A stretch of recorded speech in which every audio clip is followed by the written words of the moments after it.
एक ऐसा आदमी जो कभी एक टायरेंट था, फिर एक वॉरलॉर्ड बना और आखिर में एक मशीन बनकर सेलेस्टियल ड्रैगन्स की गुलामी करने लगा। ये कहानी है बार्थोलोम्यू कुमा की, वन पीस की दुनिया का सबसे ट्रेजिक और मिस्टीरियस कैरेक्टर। लेकिन क्या उसके पीछे छुपी कहानी उसे विलन बनाती है या एक हीरो? तो आज हम देखेंगे कुमा का चाइल्डहुड, उसकी डेविल फ्रूट पावर्स और उसकी दुख भरी कहानी। लेकिन ये जानने से पहले सब्सक्राइब कर दो। तो कुमा का बचपन एक नॉर्मल बचपन होने से कहीं ज्यादा दर्दनाक और ट्रेजिक था। वो एक ऐसे समय में पैदा हुआ था जब दुनिया में सेलेस्टियल ड्रैगन्स का गुस्सा, उनकी गिरी हुई सोच और इंसानों को स्लेव बनाने का शौक अपने पीक पर था। कुमा का जन्म एक छोटे से विलेज में हुआ था जो सोर्बेट किंगडम के पास था। उसकी माँ एक लविंग और केयरिंग औरत थी, लेकिन पॉवर्टी और फियर में जी रही थी क्योंकि सेलेस्टियल ड्रैगन्स कभी भी किसी को भी उठाकर स्लेव बना लेते थे। कुमा भी इस जुल्म का शिकार बना। बहुत छोटी एज में उसे सेलेस्टियल ड्रैगन्स ने पकड़ लिया, सिर्फ इसलिए क्योंकि वो एक मजेदार टॉय लग रहा था। उसकी माँ ने उसे बचाने की पूरी कोशिश की, लेकिन वो मारी गई। कुमा को अपनी माँ की लाश को चिल्लाते हुए देखना पड़ा, बिना कुछ समझे कि उसके साथ क्या हो रहा है। उसके बाद उसकी जिंदगी एक जीने के लायक जिंदगी नहीं रही थी। वो एक ह्यूमन स्लेव बन गया, जिसे हर रोज पेन, ह्यूमिलिएशन और बेइज्जती झेलनी पड़ती थी। सेलेस्टियल ड्रैगन्स के बच्चे उसे मारते, उस पे हंसते,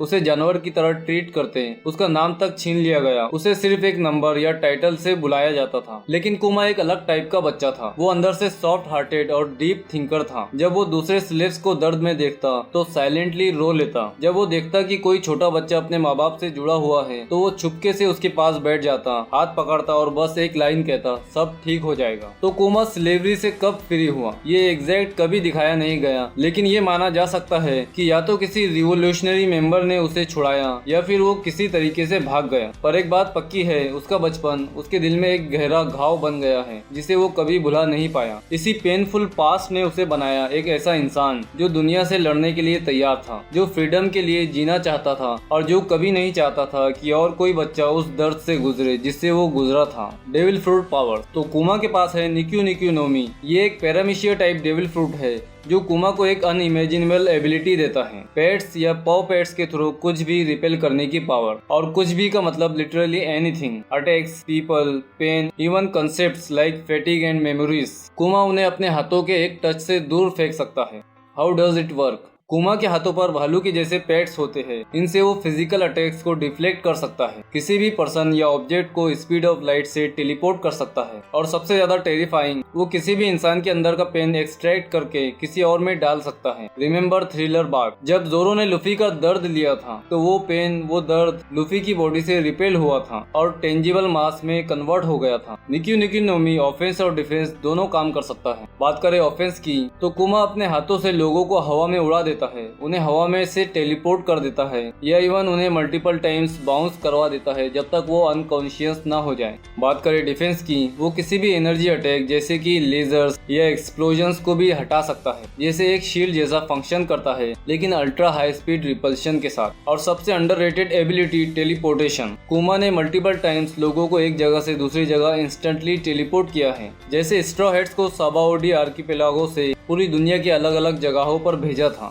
रिवोल्यूशनरी सीक्रेट। बार्थोलोम्यू कुमा और रिवोल्यूशनरी आर्मी का कनेक्शन वन पीस के लोर का एक बहुत ही मिस्टीरियस और डीप पार्ट। चलो स्टेप बाय स्टेप समझते हैं कि कुमा ने रिवोल्यूशनरी आर्मी कब ज्वाइन किया, क्यों ज्वाइन किया और उसने ड्रैगन के साथ मिलकर क्या क्या किया। कुमा एक बार सोर्बेट किंगडम का टायरेनिकल किंग था, लेकिन उसने अपनी पोजीशन छोड़ दी और बाद में रिवोल्यूशनरी आर्मी ज्वाइन कर ली। एग्जैक्ट टाइमलाइन नहीं दिखाई गई, लेकिन ये माना जाता है कि मंकी डी ड्रैगन ने उसे अपने कॉज के लिए रिक्रूट किया था। कुमा ड्रैगन का ट्रस्टेड एलाय बन गया था और उसने अपना सब कुछ रिवोल्यूशनरी आर्मी के मिशन के लिए सेक्रीफाइस कर दिया। कुमा रिवोल्यूशनरी आर्मी में टॉप कमांडर जैसा रोल प्ले करता था। ड्रैगन और इवांको के साथ उसने वर्ल्ड गवर्नमेंट के अगेंस्ट कई मिशन में पार्टिसिपेट किया। कुमा का रोल सिर्फ फाइटिंग तक सीमित नहीं था, वो स्पाई और डबल एजेंट की तरह भी एक्ट करता था। क्या कुमा का साइबॉर्ग बनना रिवोल्यूशनरी मिशन का हिस्सा था?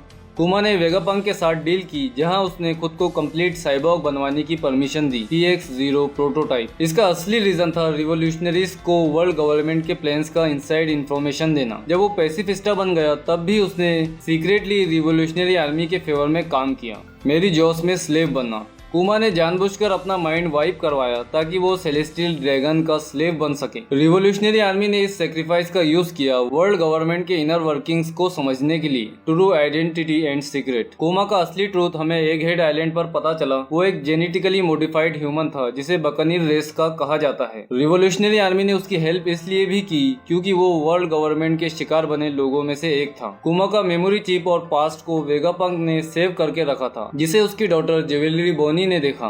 Ultimate sacrifice. बार्थोलोम्यू कुमा का सेक्रीफाइस वन पीस के सबसे इमोशनल और अंडररेटेड मोमेंट्स में से एक है। उसकी कहानी एक ट्रेजिक टेल है, एक ऐसे वॉरियर की जो खुद को पूरी तरह मिटा देता है ताकि वो अपने दोस्तों को और आने वाले कल को बचा सके। चलिए इसके सेक्रीफाइस को डिटेल में समझते हैं। स्ट्रॉ हेड पायरेट्स जब गेको मोरिया को हरा देते हैं तब कुमा वहाँ आता है और उसका मिशन होता है लुफी का सर लेकर जाना, लेकिन वो उन्हें मारने के बजाय उनका टेस्ट लेता है। उस मोमेंट में जोरो का आइकॉनिक सेक्रीफाइस भी होता है, नथिंग हैपेंड मोमेंट, जब जोरो लुफी के सारे दर्द को एब्जॉर्ब करता है। लेकिन कुमा का रियल सेक्रीफाइस उसके बाद आता है। सबाउडी आर्कीपेलागो। यहाँ स्ट्रॉ हेड्स एडमिरल किजारू और पेसिफिस्टास के अगेंस्ट टोटली हेल्पलेस हो जाते हैं। उस टाइम कुमा आता है और वन बाय वन सबको वेनिश कर देता है। इनिशियली लगता है कि वो सबको मार रहा है, लेकिन बाद में रिवील होता है कुमा ने हर एक स्ट्रॉ हेड को अलग अलग जगह भेजा जहाँ वो इंडिविजुअली ट्रेन कर सके, सर्वाइव कर सके और फ्यूचर के लिए स्ट्रॉन्ग बन सके। उसने सबको बचाने के लिए अपना मिशन, अपना कवर, अपनी आइडेंटिटी सब कुछ सेक्रीफाइस कर दिया और भाई कुमा ने अपनी मेमोरी तक दे दी। उसका फाइनल एग्रीमेंट ये था कि उसकी पूरी पर्सनैलिटी हटा दी जाए और उसे एक माइंडलेस स्लेव बना दिया जाए, अ ह्यूमन वेपन। लेकिन उसने वेगापेंक से एक लास्ट रिक्वेस्ट की,